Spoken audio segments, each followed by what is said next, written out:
That moment is for a second, that second turns to visions. Now we sit here for hours contemplating on our decisions. And if the pub talks, then everybody should listen. What was once an idea has transformed to a vision. Pub Talk.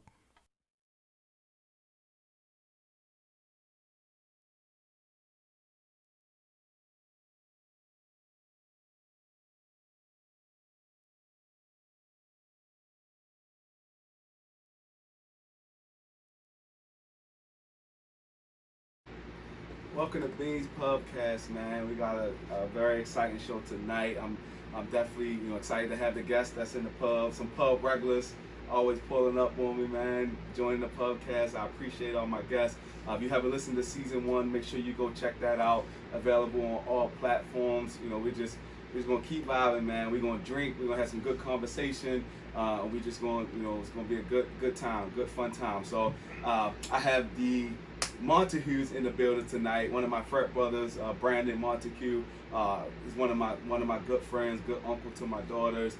Just a really good all-around guy. Him and his fiance is joining the pubcast tonight. What's up, Drip, aka Driptonopolis, Driptimus Prime. Call you so many things, man. What's up, buddy? Man, what's going on, family? It's an honor and a privilege to be here live on the Beams Pubcast. It's just an honor, bro. Like, you just don't understand. I'll listen and I'll watch all of season 1, and just to be in the number, I'm excited. So, bro, I publicly thank you for this opportunity, man. Welcome, man. Welcome. And Drip actually has his own radio show called Spiritually Connected with Reverend B. Tell us a little bit about that, Drip. Hey, listen, y'all. If y'all have the opportunity mainly after you listen to Beams Pub Class, slide over to Spiritually Connected with Reverend B, live on Power 4.4 Radio. I shoot it on Facebook. I shoot it on Instagram. Follow me on Instagram at Square Gravity. 2 words, combined it as one, Square Gravity. You can watch it every Sunday live from 7 p.m. to 8 p.m. On Power 4.4 Radio. And also, if you want to download the app, the Live 365 app, search Power 4.4, and you can listen all day, every day, baby. Make sure you go listen to that. Make sure you tune in to my guy. And he got his lovely fiance, Shantrice, on the show. Welcome. She's also a pub regular. We always turning up in here. She does my daughter hairs all the time. She has her own shop. She does her thing with the hair, with the braiding and everything. Follow her on IG, _Shantrice. Welcome to the pubcast, Shantrice. We're gonna definitely chop it up, but welcome. It's always a pleasure to have you in the pub. Thank you. I actually made them a special drink. They're actually getting married soon in the next year or so, I believe. They just recently engaged not too long ago, so I'm definitely looking forward to the Montague wedding. I actually made them a drink called the Shakespearean, so we can kind of. So listen, so it's funny how this came all the way about. So on June 12th, 2021. It's going to be a magical moment where I get to join my Juliet, the one who will change my life forever, the one who I will give my life for, with this little old Romeo. And if anybody who has studied English literature knows that Romeo's last name was Montague, and by nature my name is Montague. So this Shakespearean is off the hook, off the heezy for sheezy. Thus saith the Shakespearean. I think you had a little bit. I mean, you ready? I'm ready. I am ready, bro. Ready, I'm excited. Now, thank you for honoring us with this drink, and I just want to make it a public announcement that the Shakespearean will be the featured drink for our wedding. So, Bean, I thank you so much for this opportunity, sir. No problem, man. No problem. Always a pleasure. Love is in the air, y'all. Yes. Definitely looking forward to the wedding. I just whipped up. It's a blend of juices, blend of mixes, mixed with rum. It's definitely give you like that fruity, island taste to it. So we definitely going, have some good time with it tonight. So I actually, I really do look up to y'all relationship, as far as the whole engagement and the whole, how your families are, tight and everything. So I wanted to bring you guys on the show to talk about it could be a touchy subject, but I wanted to, bring you guys on the show because I physically, see you guys go through, you know, some things, some of the things that people really can't manage to, you know, succeed and have a happy, you know, engagement and happy marriage. So I just wanted to bring you guys on the show to kind of talk about this subject. So we're going to talk about blended families. I know, you know, Shantrice, you have Alana, your daughter. She's extremely beautiful. Drip, you have Braylon. You know, I know all about Braylon. That's my niece. So, you know, you guys together, one happy family under one roof. So I just want to talk to you guys about, you know, how you guys were able to blend both of your families together. I know it can be some challenges, some obstacles that you have to overcome to be able to keep things floating and keep your household and everything afloat. So Shantrice, you're the you know, common courtesy. You're the lone woman on the show. Ladies always go first. I know Drip has been married before.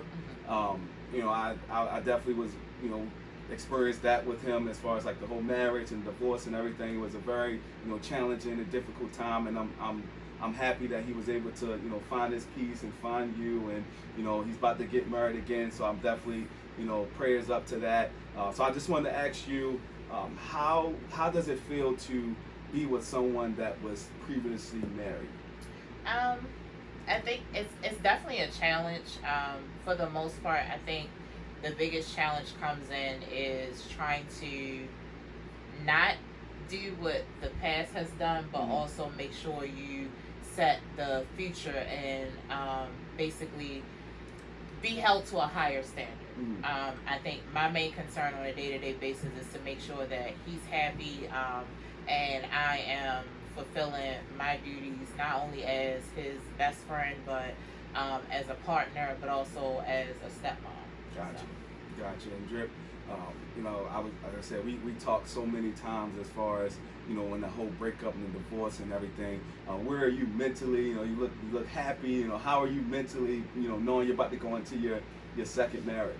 Man, so to be honest, at first it was discouraging, and the reason I say it's discouraging is more so because it's just like, dang, I failed, you know. But after reevaluation, re-looking at the situation, we did what we were supposed to do at that time. However, it didn't work. It just wasn't that we weren't evenly yoked. We weren't able to stay on the same course. So, you know, I thank God for us to be able to be, I guess you can say, cordial at this point, to allow myself to move on to a higher level. I don't knock, I don't discredit, I don't disrespect my past, because if it wasn't for my past, my future wouldn't be as beautiful as it is. Absolutely. If it wasn't for my past, I wouldn't be strong enough to endure my future. So, you know, I thank God for my past, so therefore my future is looking much brighter. You know, I now have a mate that is supportive. I have a mate that is going to encourage me even at my lowest time. I have someone who is going to lift up my arms when I can't lift them up myself. So therefore, I'm in a new season. So therefore, I had no reason but to be happy. Yeah. You know, I had no reason. I don't have no reason not to be. You know, just be happy all of a sudden. You know. Yeah. I mean, it's definitely. A lot of people don't get a chance to experience love. You know, and love is. I always say love is like the most powerful, you know, thing on this earth. You know, it's and a lot of people don't have the ability to experience it. And, you know, you're going into your second marriage. You know, I definitely commend you for, you know, pushing through and getting through that dark time and being able to bounce back to where so you are happy again. Right. A lot of times things a lot of people get caught up in being the first, you know, being that you know, that first mother, you know, first baby mother, first wife, first, you know, whatever. So Shantrice, how is it knowing that, you know, you're not you won't be his first, you know, wife? You know, how's that as far as like mentally for your, like, some people can't like fathom that. Some people are like, I have to be the first wife, blah blah blah. Like how is that, you know, knowing that you won't be his first wife? I think I have the best of both worlds. So for me, although I'm not his first wife, I know that I will be his last. And the reason being is because I think how we met, I wasn't even looking for him. You know, he found me. And that's a big thing with me and my religion. You know, and my spiritual mom told me, you know, don't look, he'll find you. Yeah. And so with him finding me, of course, it started in the DMs. Well, I slid in the DMs. I ain't even gonna lie, Ben. I slid in them DMs, and she answered. I did. And I was playing hard to get, but I did. You know, so with him finding me, it's like knowing that, okay, he's that person. He pursued no matter how hard I tried to push him away, like, I'm not interested. And then for me, with the best of both worlds, me knowing that I'm going to fulfill his wants and needs that he needs, and the second go round, because it's a challenge, you know. I think my biggest thing is, do I compare to the first person? Do I hold my standards to that first person, you know? And of course, you know, even with him being the public figure that he is, you know, I get compared a lot. Mm-hmm. But I think with how my personality comes out, they know, like, okay, this is her and then this is her. Mm-hmm. So they can separate the two, and they can definitely see, you know, we've gone to preaching engagements, and he's gotten, you know, it's been said to him, well, wow, you know, I can definitely see your head. Yeah. You know. Yeah. So it shows. That's awesome. That's awesome. I know it's one thing to be in a relationship with someone, and then it's another thing to be in a relationship with someone and then bring the kids along. Yes. You know, with Alana and Braylon. Yes. What are some of the challenges as far as, you know, you got, you know, relationship goals and getting to where you want to go as far as like physically, mentally, spiritually, everything, and then you also have your kids that are involved as well. So a lot of people, you know, there's a lot of like single mothers, single fathers out there that really wish they had, you know, can have a blended family. So what are some of the challenges that you would say as far as like being a step parent in your relationship, like currently? I think the biggest thing is to make sure that the kids build up a relationship. And when I say relationship, I mean whether it's vice versa with, you know, me building a relationship with Braylon and Alana building a relationship with Brandon. That's the biggest thing, because for kids coming into blended families, and I know with our kids, both of them are used to being the only child. Mm-hmm. You know, so it is, I'm used to mommy being to me, I'm used to daddy being to me, and it's like, you know, I have to share now. Yeah. You know, so it comes to that moment where we kind of, we exist, and we made sure from day one it was ran like a family. You know, so it was made to them like, look, you know, we're becoming one, and you know, and we're all gonna love one another as a family. And I think the biggest thing is with, of course, with step parents, and I know, and I'll be candid with Alana, her dad is not in the picture. You know, so her clinging to Brandon was a very important thing for me. And so knowing that their relationship is solid to this day, like, this man, I swear, loves her like he helped make her. You know, and she, in her eyes, she calls him dad. That's her dad, and you can't tell her no different. And that is a real big important thing. You know, we have to really think about our kids in this, you know, and to make sure that they are comfortable, to make sure that they are a part of whatever is going on in our day-to-day lives, and we make sure that we include them, whether it's a decision on, you know, the curtains being hung up in the house, or whether or not what type of car we're going to get together as a family. But you want to include them to make sure that they are a part.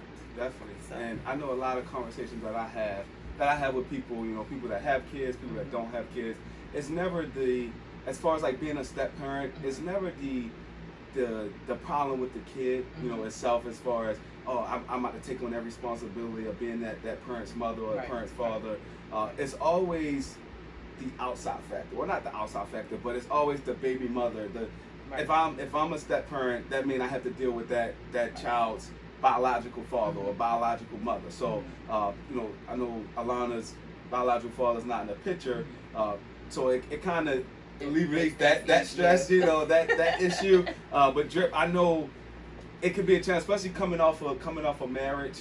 It could be a challenge as far as trying to keep everyone, you know, because people have tendencies of getting jealous and seeing something that they want, you know, might see you guys are happy and see that your family and your household is clicking and everyone is love equally, and everything is kind of running like a oiled machine. And then on the other hand, that mother or that baby mother or baby father might get jealous and see that. Now they want to infiltrate and and be toxic towards other situations. And a lot of times that happens. It's the human nature. It's something that always is always an issue. If you hear baby mama drama, baby father drama. So what challenges would you say kind of comes with having another mother figure in the picture and trying to keep everyone kind of happy, as a man? So as a man, I will say, like, it's hard. You know what I'm saying? So like at points in times, one of the things that I have done to the mother of my child, I never addressed her as a baby mother because it's such a bad stigma with that. However, it has been some cases where I'm like, yo, you acting like a baby mama for real. Yeah. But in reality, I never addressed her as a baby mama. I always addressed her as the mother of my child. And it had come to a point where as though we were so much bumping heads that something had to happen. Because it wasn't about my personal, it wasn't about her personal, but it was about our child that we made together out of love that was suffering from it. So it had to be a come to Jesus moment where as though, hey, listen, because I didn't appreciate how things ended with you, but I'm forgiving you. And what I'm doing, I'm going to ask for forgiveness from you. Because I don't want us to continue to be in this space. See, a lot of people fail to realize is that sometimes you have to be the bigger person, not just a bigger man or just a bigger woman, but sometimes you have to just be the bigger person and say, hey, listen, we made this child together out of love. So in order for us to move on, for us to continue to be blessed, we have to come to some common consensus like, listen, I know that you're not going to be with me no more, and I know that I'm not going to be with you no more. However, I know that on my side, my daughter is taken care of, and I know for a fact, and I can bet my whole entire Baltimore City Public Schools salary that on her side, our daughter is being taken care of. So the matter of fact, the fact of the matter is that we have come to a general consensus that we are in this together. Even if we're bringing people on our team, even if we're working on separate teams, we have a common goal, which is to raise our daughter. So yes, it is hard. But however, pride has to sit down. That's one of the main things. And I hope that somebody who's listening to this podcast will be blessed by that statement. Sometimes your pride has to sit down, has to sit in the back seat. Because pride will prevent you from blending that family. Pride will prevent you from making sure that your child is okay because you are arguing in front of your child over senseless things.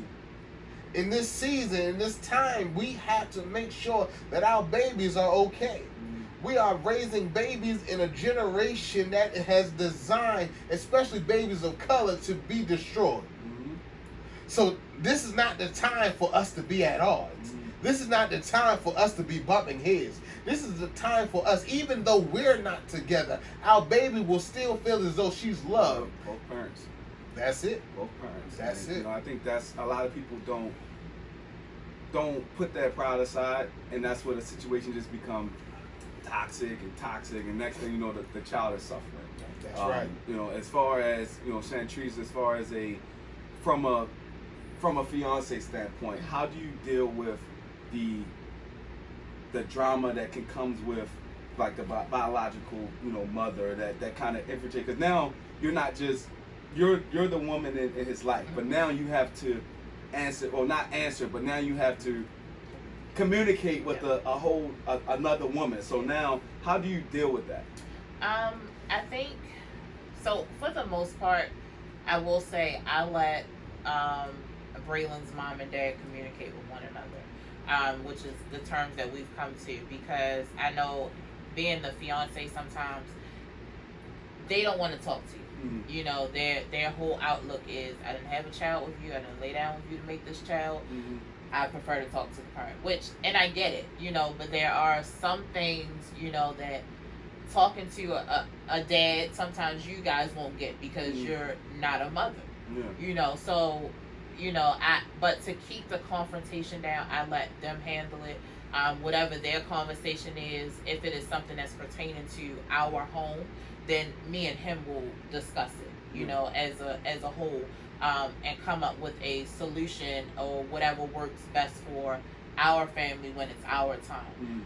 And whatever time or decision or solution she comes up with on her time, we let her handle it. Because I think if being the woman, it's like you kind of have to tread the waters lightly, and you have to stand your ground, knowing that, okay, I'm the fiance, but you also have to remember I'm not the parent. And you gotta sometimes take a step back, and your rules are your rules at your home. Because as women, we have that moment where it's like, this person not gonna tell me what to do in my house. And we're the head of the house, so it's like, no, we're not having that. And we have those moments where I'm like, no, that's not how this is about to work over here. And I think it's just a matter of, if the child sees that everyone around her is on the same page, then they'll understand, okay, I can't do this over here, and I can't do that over here. Because let's just face it, during these type of times when you're blending family, children play off of it. They understand, like, listen, over there I can do this. And over here I can do this. Or mommy's the nice person, and daddy's the stern person, and even when it comes to step parents, the step parent is the fun person, and this person is the stern person, like with our children, they play off of it. Alana knows I'm the strict one, and she knows with him she can probably get away with it. And same way with Braylon. Braylon knows he's the strict one, and with me she can get away with it. So it's like we kind of have to set that tone, like, look, we're all cohesive. We're all working together. How do you deal with, like, disciplining a stepchild? How do you take, like, because you're not the biological mother, obviously you want the child to love you and like you, respect you and everything. When they get older, you're going to be that mother figure. Everyone call it like a bonus mom now. You're going to have that relationship. So a lot of times you have to take in consideration the type of relationship you want to have with that stepchild. Absolutely. So a lot of times you will kind of, sometimes you might tread carefully, sometimes you might, all right, listen, like, these are my rules.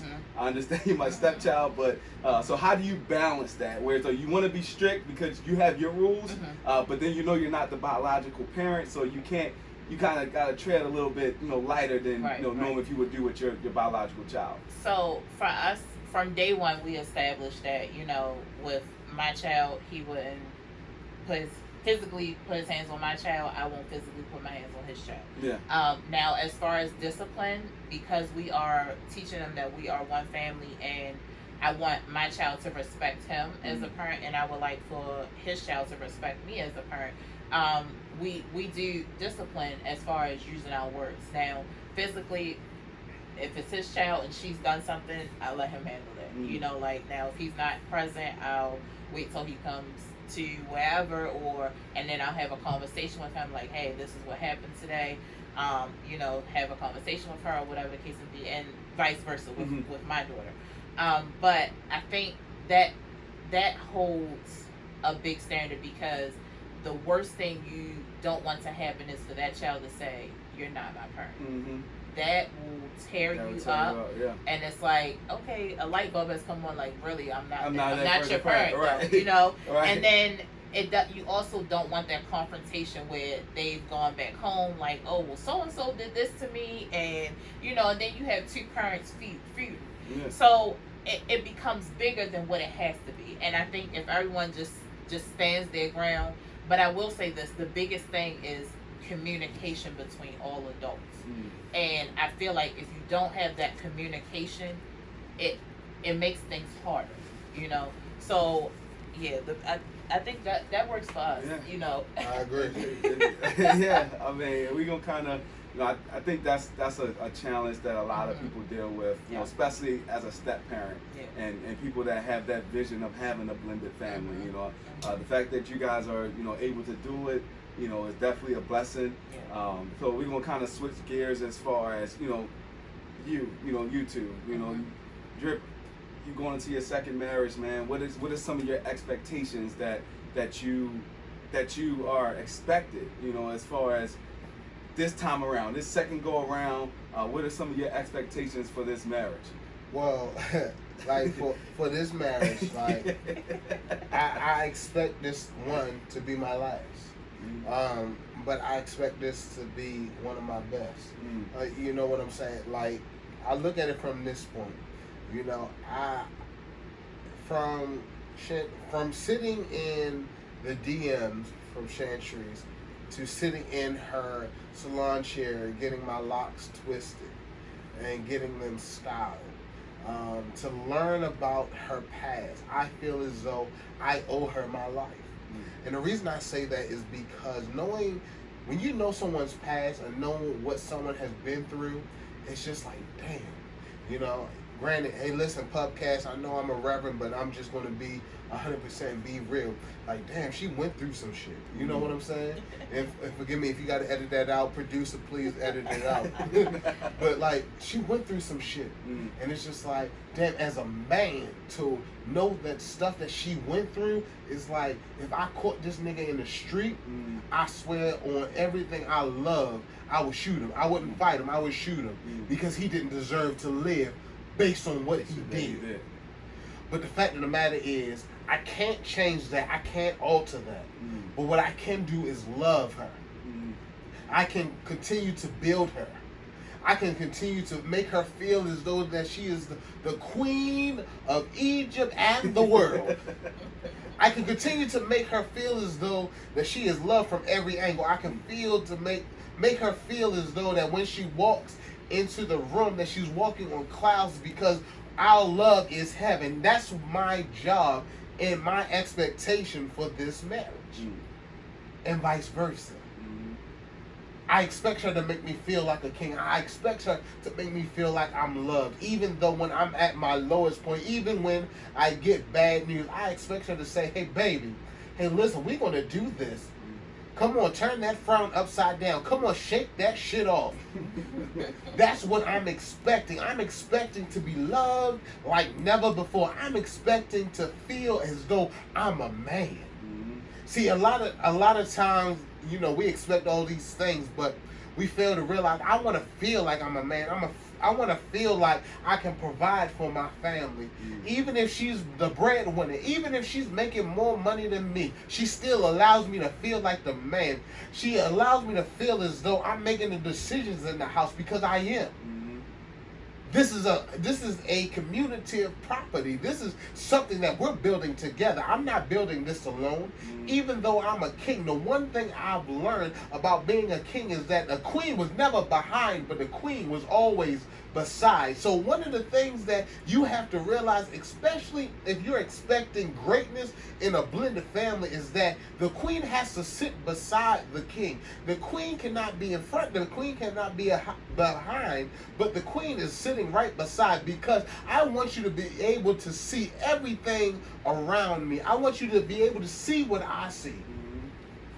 You're not beneath me. We're in this together. So I definitely think the boundaries of being a step parent is what brings the most challenges within a relationship.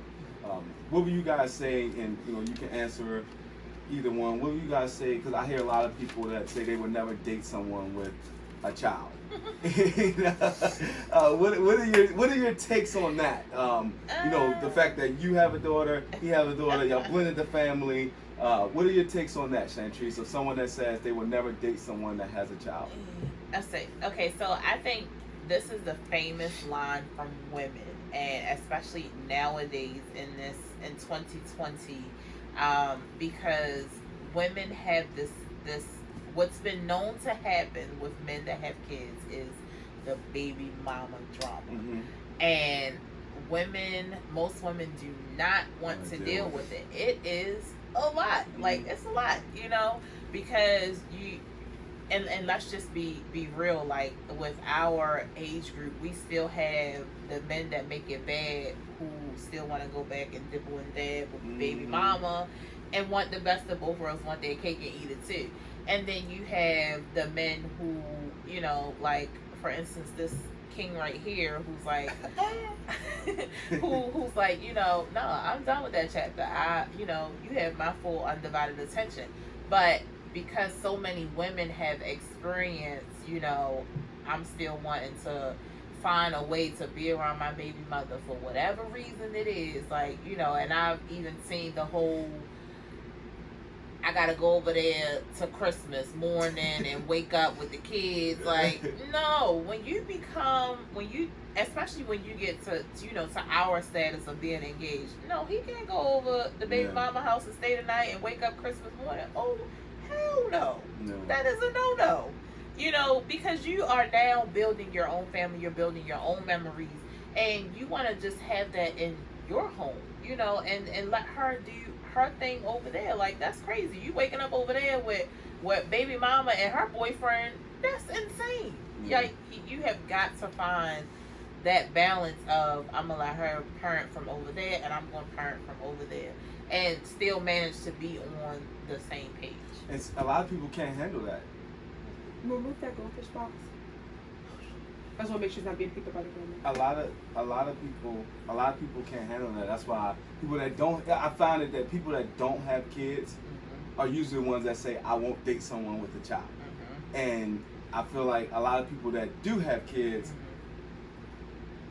would date someone with a child because they're already a mother, they're already a father, so they already understand everything that kind of goes with having a child.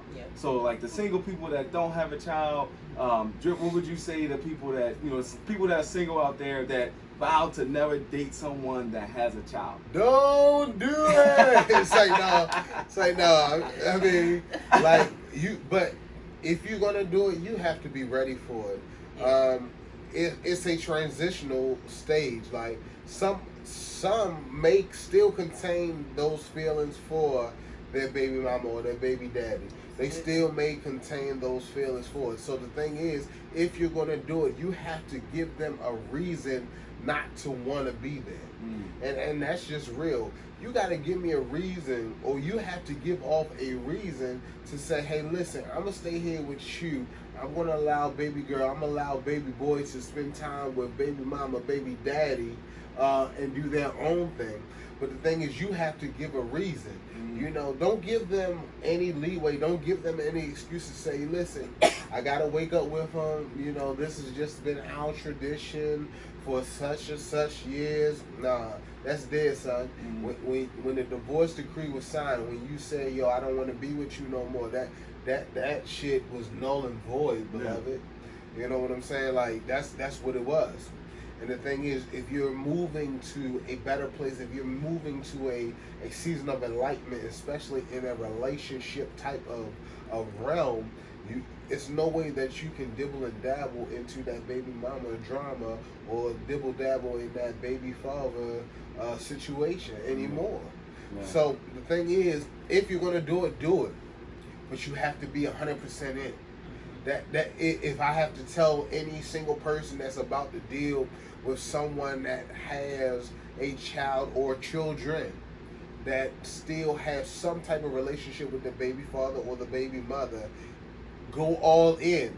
Don't just tiptoe around it. Well, I don't want to do this because no. Give them a reason to want to be with you on Christmas. Give them a reason to want to be with you on significant holidays. Give them a reason to say, hey, listen, I'm going to allow them to go with that particular parent. However, when they come back here, we have something for our family to do. At one point in time, yes, we will do community parties. We will do community Christmases. That's fine. However, in some situations, it has to be set apart. It's like, hey, listen, y'all go ahead and enjoy your time. We're going to enjoy our time. We're going to do it our way. We're going to do it the Montague way. We're going to do this, that, and the third. But it's going to be our way. It's not going to be under your restrictions. It's not going to be under your jurisdiction. We're going to do it our way. So, you're either going to be all in or all out. That's it. It's no lukewarm. That's what the Bible says. So therefore, that's reality, especially in relationships. You're either going to be all in or all out. and another thing, respect goes a long way. You know, like, and I think a lot of people have to understand when you're coming into the position as the bonus mom or bonus dad, you have to understand that you're going to respect that other parent. Like, and I'll say it like, you know, like, I respect, you know, Braylon's mom as a person. I respect her for bringing her into this world, you know, because if it wasn't for her, this little girl would not exist in my life, you know. So it comes a time where I understand at the end of the day, that is her mom, and whatever her mom says or whatever her dad says, I have to respect that, regardless of how I feel, regardless of what my 2 cents is, as they say in the old days, you know. I have to still respect that, and I have to understand that, you know, whether I'm here or not, these 2 people are still her parents, you know. And it bites a little bit, because it's like, you know, I'm giving time, I'm giving, you know, emotion, I'm putting in this effort, I'm putting in this work every day. But I have to understand that me and Braylon have our own relationship. You know, like, she'll say to me, and sometimes she'll slip up and say, Mom, and I don't take that, you know, I don't force it on her. That is just something that she says on her own. And sometimes I'll correct her, no, I'm bonus mom. Because I don't ever want her to feel like I'm taking a position of her mother. And I don't want her mother to feel like this chick is coming in trying to take over. Yeah. You know, because that's not me. You know, so it has to be a level of respect. And I think that is the biggest thing, especially in our generation and younger. You know, people have this crown that they wear, and it's like, oh yeah, I'm the woman of the house, I'm in charge, I'm this, that, and third. No, you still have to understand your place is your place, and you have to respect that, and that is where you have to stand at. You know, so it's definitely a respect level. And let me tag team on that, baby. Especially understanding the dynamics, especially as a man, if the father, and I put the air quotation, so if y'all are just listening, just know that these are air quotation father. If the father is not present, and you are stepping in that role, you have to be able to take on that responsibility. Why? Because the father is not in that role, so therefore you are becoming a dad. You are becoming that figure that she will look up to. You are becoming, or he is becoming, that figure. You're becoming that figure that he or she is looking up to. Now you're going to be able to have the authority and have the audacity to establish some type of relationship that will go on for ages, for years to come. Because the thing is, like, I'm going to be the one who's going to send her off to senior prom. And not only am I going to send her off to senior prom, I'm going to sit at the table with my 3 guns on the table, and I'm just being real, to let this little nigga know that says, if you do anything to my child, even though I did not do the nitty gritty to consume her, this is my child. So if you do anything to her, I will bust a cat. But understand, I'm going to do whatever it takes to protect, because that's mine. That's mine. The father who actually procreated or did his thing to make her is not there. So therefore, I'm her daddy. You know, I go to the school meetings. I'm there helping with the homework. I'm there wiping her boo-boos. It's deeper than that.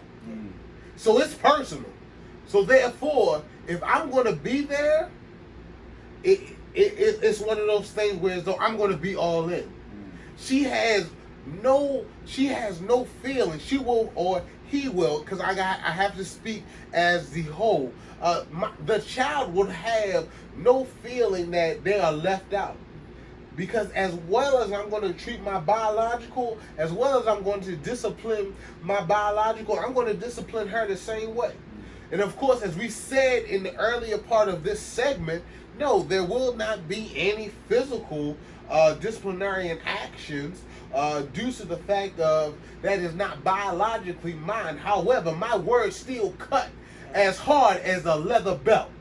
And if you don't know about a leather belt, that means you wasn't born in the 80s or the 90s. Y'all some 2000 babies. But I'm just here to tell you that if you get disciplined by a leather belt, that's something that sticks with you. The extension cord, that's 80s and 70s. You know, that flip-flop. Those disciplinary actions made us into better people. And because of that, because I've disciplined, that means I'm still going to love. I have to show you that balance. And that's what it is. It's 100% in or 100% out. You can't be lukewarm.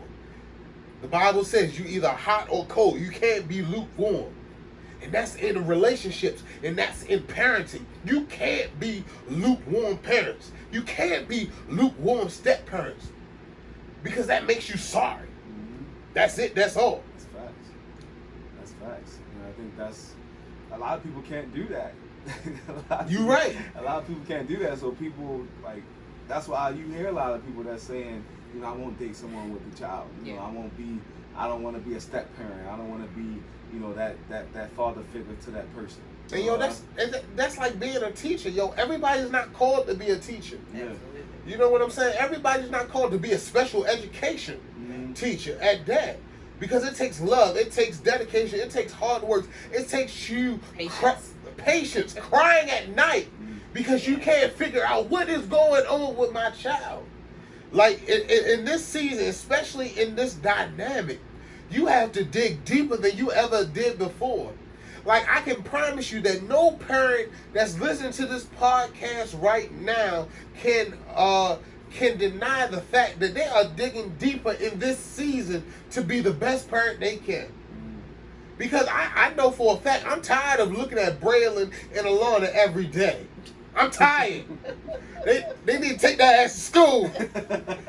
But the reality is, they enjoy my presence. They enjoy seeing me every day. They enjoy seeing a black man that is cooking, that is cleaning, that is able to provide for their well-being. And please don't get it wrong. Please don't get it twisted. Shantrice has OCD, so therefore Shantrice is coming up behind me, making sure that all of my cleaning is done up to par. All of my cooking, I'm just saying, let's be real. We on Beans Podcast, so the only thing we can do is be real. You know what I'm saying? So the fact of the matter is, we're working as one cohesive unit to make sure that our children, understand, y'all got to understand, y'all catch the terminology by the end of this show, but our children are safe, secure, and feel as though they are being taken care of and they're being loved. And just to kind of, wrap things up a little bit, I want to hear you guys' point of view or any message that you can give to people that are, a single mother, a single father that is looking to blend the family, that's looking to merge lives and, live happily ever after, like the Monahues, like the Drips.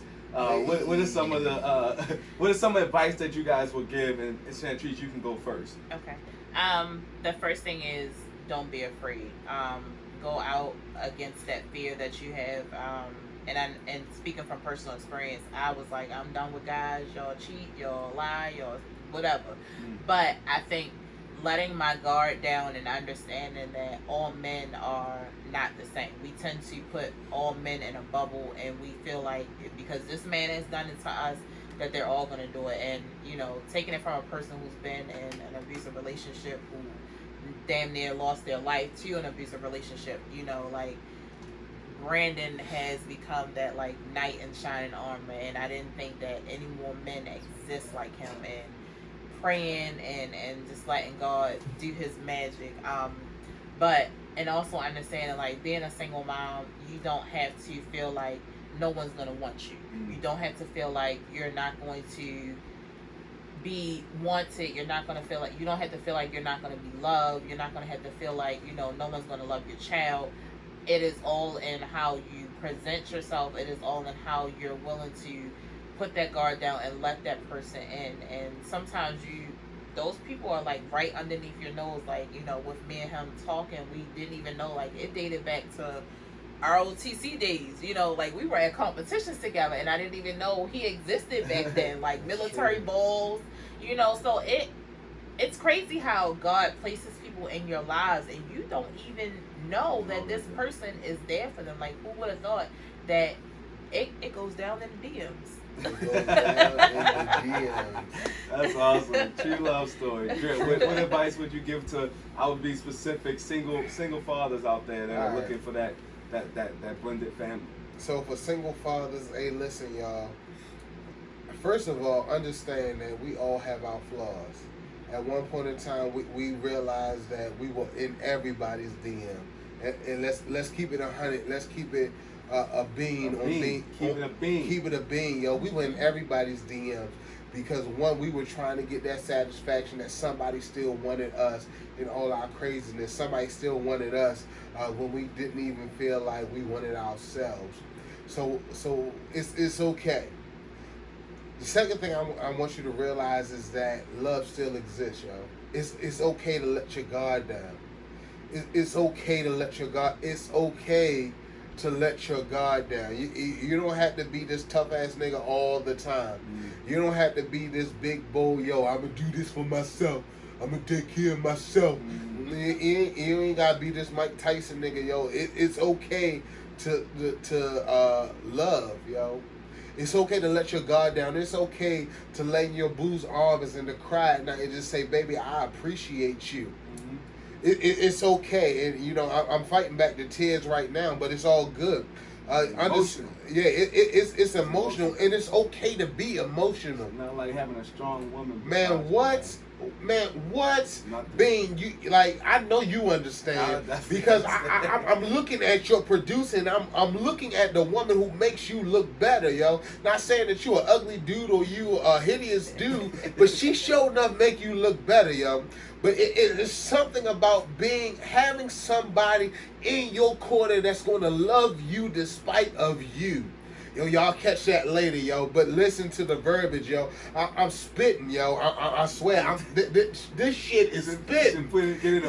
Yo, listen, understand, yo. When you get somebody in your corner that will love you despite of you, that will love you despite of what you believe, that will love you despite of what you are conceiving in your mind as your inadequacies, man, like that take you to a whole nother level. Somebody who's going to love you in season and out of season. Somebody who's going to love you when you up and when you down. Somebody who's going to support your dreams even though nobody else is supporting your dreams. Somebody who's going to love you when your fart stinks. Somebody who's going to love you when your breath stink early in the morning. Yo, I'm talking some real shit right here, so I need y'all to catch on. Somebody who's just going to love you just because it feels so good. And when I'm saying to all my single brothers that are trying to build or are afraid to have these blended families, sometimes, check this out, y'all, sometimes the people that you fall in love with comes with baggage. Sometimes the people that you fall in love with comes with baggage. But as a man, it's your job to help them unfold the clothes that's in the bag and figure out if you're going to throw them away or you're going to keep them in the drawers. And that's the same thing for my ladies. A lot of these men are coming with baggage. A lot of these men are coming with baggage that they didn't even know they had. A lot of emotional distress. My ladies, I'm sorry, I can't sugarcoat shit. But y'all got it. Y'all got it. Y'all gonna have to unpack some of these bags that men's have. Y'all gonna have to unpack this compacted emotional distress that we have been carrying on for so long. Because we have already had this notion that, believe, men don't cry. We've already had this notion that men don't have emotion.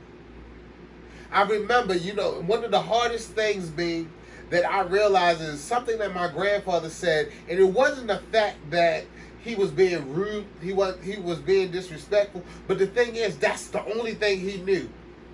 When I told my grandfather, Dad, I call him Daddy, Dad, I was getting a divorce, he said, all right, put those emotions in a jar, put them on the shelf, and keep it moving. But I'm just like, yo, I had to deal with that shit. I had to cry that shit out. And it just so happened that my hairstylist, when my locks were a little bit longer, the person who I sat in the chair, it just so happened that was massaging my scalp was also massaging my heart. And the person that was massaging my scalp, that was massaging my heart, somehow managed to answer in the DMs and to let me know that I'm going to be okay. Ladies, sometimes you got to answer the DMs. Fellas, sometimes it's got to be okay to send the correct DM. Check what I said. Send the correct DM. Don't just say, hey, babe, yo, you looking real fly, baby. You know what I'm saying? Like, I'm just trying to get some of them nudes. Nope. You know, I had some DMs like that. However, I've been saved, sanctified, filled with the Holy Ghost. Hallelujah. But the fact of the matter is this. Real talk, though. You know, all jokes aside, sometimes you got to be okay with sending that DM and just say, hey, listen, you are beautiful. You are a beautiful person. Your spirit, like, via Instagram. Because, you know, I mean, that's real. Because social distancing. But your spirit via Instagram is dope. And I would like to get to know you. Don't be afraid, yo. Shoot your shot. Championships are won no matter how many shots you miss. It all matters how many shots you make. But the thing is, you can't make a shot if you don't shoot. I'm just saying. Okay, Lakers Nation. Yeah. Lakers Nation. And let me just say this. Because wifey is a Lakers fan, I officially declare on Beans Pubcast that I am a Lakers Let's fan. go. Okay, Lakers. rest in peace, Kobe. Let's go. Rest in peace, Kobe, man. Black Mamba. Black Mamba, the GOAT, the greatest of all time. Rest in peace, man. Rest in peace. Rest in peace. But Bean, I thank you. Me and Shantrice, we thank you for this opportunity. We don't take it lightly because you don't know how many souls, how many people are going to be blessed by this. Because some people really didn't understand, yo, I really like this girl who got a kid. Or I really like this dude who got a kid. But how do I get through this? So, Bean, I appreciate you for offering this opportunity, this platform to save somebody's relationship. Because sooner or later, a couple people gonna come to you and say, Bean, because I listened to this podcast, I'm married to my best friend. Yeah. And I appreciate you, Bean. Yeah, no doubt, man. I definitely appreciate y'all from, you know, thank you for coming through. Like I said, I always say you could be anywhere in the world. You know, you here, you at the pub, you talking. I definitely learned a lot, you know, from, you know, hearing how you guys deal with the challenges and everything that comes with having a blended family. And you know, I definitely appreciate the input and the advice and everything, and I'm pretty sure, I hope that people take this episode and really, you know, take it with a grain of salt and, you know, apply it to whatever challenge that they're having as far as like dealing with blended family or people that will want to have a relationship with someone that has back. So shout out to all the black kings in the world and all the men that are, you know, taking care of the households, man. You know, we definitely cherish and we appreciate all the black queens, man. But this is an emotional topic. Everyone take care, man. When we at the pub, what we doing, talking. Till next drink, pub talk. Yes.